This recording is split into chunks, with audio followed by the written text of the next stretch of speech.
నువ్వు ఎలాంటి పరిస్థితుల్లో నన్ను వదలవు అనుకున్నాను. నువ్వు నాకు దూరంగా ఉండి నువ్వు బతకలేవు అనుకున్నా.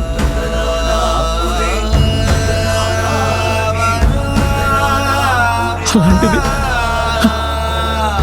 ఇప్పుడు నాకు దూరంగా ఎలా వెళ్ళగలిగావు?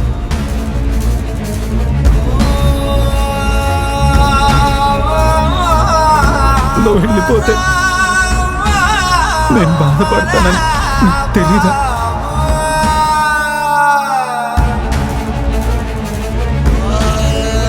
నీకోసం పిచ్చోళ్ళ నేను ఎదురు చూస్తానని నీకు తెలీదా?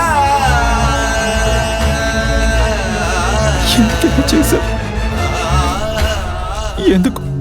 ఎందుకు నన్ను వదిలేసి వెళ్ళిపోయావు?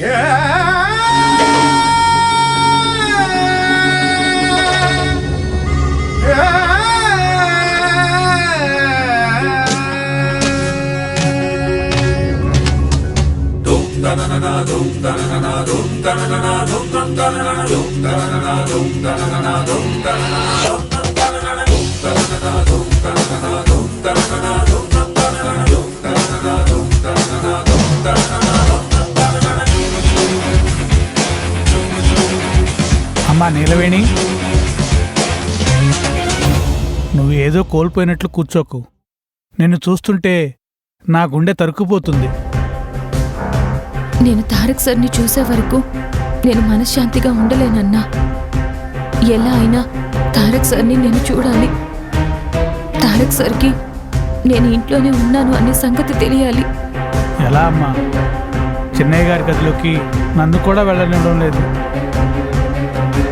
నువ్వు ఇక్కడే ఉన్నావన్న సంగతి చిన్నయ్య గారికి చెప్పే అవకాశం నాకు కూడా లేకుండా అడ్డుకుంటున్నారమ్మా. వీళ్ళు ఎంత పగబట్టినా, నన్ను ఎంత మట్టు పెట్టాలని చూసినా వాళ్ళు కట్టే అడ్డుగోడల్ని దాటుకుని మరీ నేను తారక్ సార్ని కలుసుకోవాలి. పోనీ తారక్ సార్ నేను ఇక్కడే ఉన్నాను అని గట్టిగా అరుద్దామంటే తారక్ సార్కి వినిపిస్తుందో లేదో. ఆ టైంలో సార్ నిద్రలో ఉంటే నా గోల వినిపించదు సరికదా. ఆ తర్వాత వాళ్ళు నన్ను ఒక రూమ్లో కట్టి పడేస్తారు. తెలివిగా ఆలోచించి ఎలా అయినా సరే ముందు నేను ఇంట్లోనే ఉన్నానన్న సంగతి తారక్ సార్కి తెలియజేయాలి. చిన్నయ్య గారికి నువ్వు ఇక్కడే ఉన్నావన్న సంగతి ఎలా తెలుస్తుందమ్మా?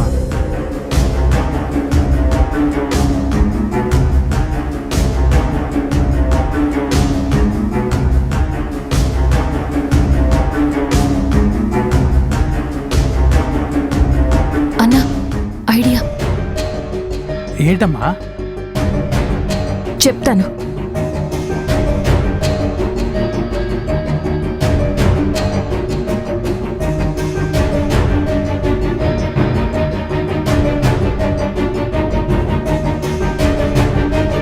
నీలవేణమ్మా, దేనికోసం వెతుకుతున్నావు? చెప్తాను, ఉండన్నా.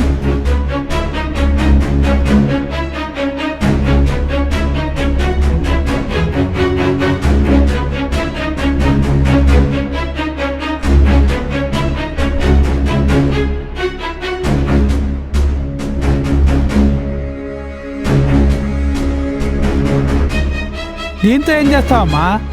చెప్తానన్నా.